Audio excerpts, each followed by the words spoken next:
आज हम लोग देखेंगे जो कि दिनांक 25 जून है। पिछले कुछ महीनों या कहिए 4 से 5 महीने के अंदर जो चोरियां हुई हैं बिहार के आरा और सासाराम क्षेत्र में, उसे देखने का जो न्यूज़ में आर्टिकल वगैरह जारी किया गया है, उसे देखने का हम लोग प्रयास करेंगे। तो सबसे पहले हम लोग आरा की घटनाओं को देखते हैं कि आरा में क्या क्या हुआ। तो जैसे ही हम लोग आरा की कुछ घटनाएं देखते हैं तो उसमें पाते हैं कि सबसे बड़ा रॉबरी तो तनिष्क में हुआ था, शोरूम में। ये मैटर बहुत ही हाईलाइटेड हुआ था और चोरी के बाद पुलिस एक्टिव हुई थी और क्रिमिनलों पर नकेल कसी थी। उसके आगे जब हम लोग और न्यूज़ देखते हैं तो उसी तरह हीरोइन का स्मगलिंग वगैरह और ड्रग्स का स्मगलिंग भी हुआ उस क्षेत्र में। और ये उसके आगे और बढ़ते हैं तो हम लोग देखते हैं कि और भी कई सारे इंसिडेंट हुए, लेकिन इसमें बढ़ते बढ़ते एक और घटनाएं सामने आई है जो कि हमारे आरा क्षेत्र के पॉपुलर स्टार रहे पवन सिंह, उनके घर में भी चोरी हुआ है। और ये घटनाएं कुछ और ही मैसेज को इंगित करता है कि क्या इस तरह की घटनाएं कराकर जो इस क्षेत्र में नेता चुनकर आए हैं वो लोग इलेक्शन फंड जुटा रहे हैं, या जो अपोजिशन में है इस क्षेत्र में और राज्य में सत्ता संभाल रहे हैं वो लोग जंगल राज्य के नाम पर लोगों को डराने का प्रयास कर रहे हैं।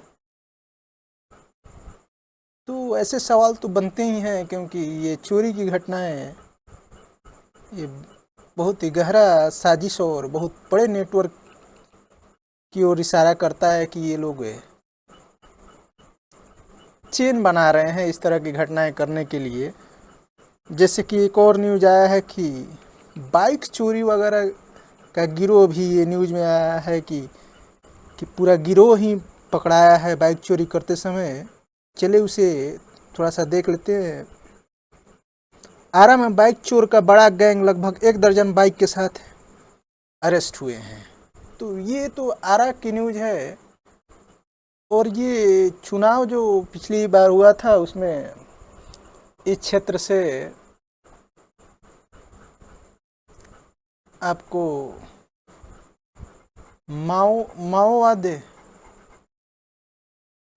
के नेता चुनकर आए थे। और यहाँ अब हम इसी तरह अब और भी घटनाएं देखेंगे। आरा से सट्टे जो सासाराम क्षेत्र हैं वहाँ की, जैसा कि हमने कहा था कि क्या वहीं जो आरा में पैटर्न दिख रहा है चोरी करने का, वो क्या सासाराम में भी फॉलो किया जा रहा है। तो यहाँ भी कुछ उसी तरह की घटनाएं देखने को मिल रही है बाइक चोरी से रिलेटेड।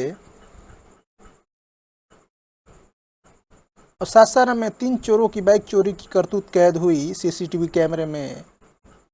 कार में मिले 2.5 करोड़ के आईफोन, ईयरबड्स और गैजेट। सासाराम की चोरी घर कबेदी लंकड़ा सासाराम सिंचाई। उसके बाद पुलिस 5 चोरी की गई बाइक के साथ 6 चोरों को गिरफ्तार किया। उसी तरह तकिया में भी दिखाया था कि कुछ चोरों को पकड़ा गया था। उसी तरह सासाराम के बाबा चौक में एक स्कॉर्पियो की चोरी रात 3 बजे की। तो चोरी की मोबाइल के साथ 5 गिरफ्तार। 250 बोरी खाद को भरा ट्रक चोरी, पुलिस अरेस्ट पकड़ के ले गई। फिर वहीं सासाराम में ज्वेलरी दुकान में गहनों की चोरी करती 5 टीम। तो ये सारा जो न्यूज़ है, रोहतास में बाइक चोर गिरोह का खुलासा, 7 सदस्य गिरफ्तार, 6 चोरी। तो ये जो पैटर्न हम देख रहे हैं चोरी का, ये सेम वही पैटर्न है जो आरा के साइड दिख रहा है। तो क्या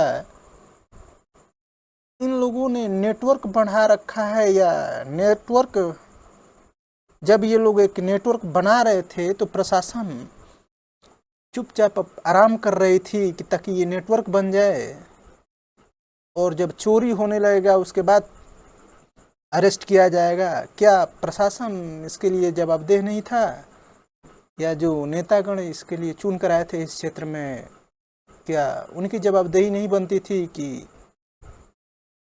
क्योंकि जब इतने बड़े लेवल पर चोरी होता है, गिरोह बनते हैं, तो कहीं ना कहीं इनपुट लोगों को मिलते ही रहती है।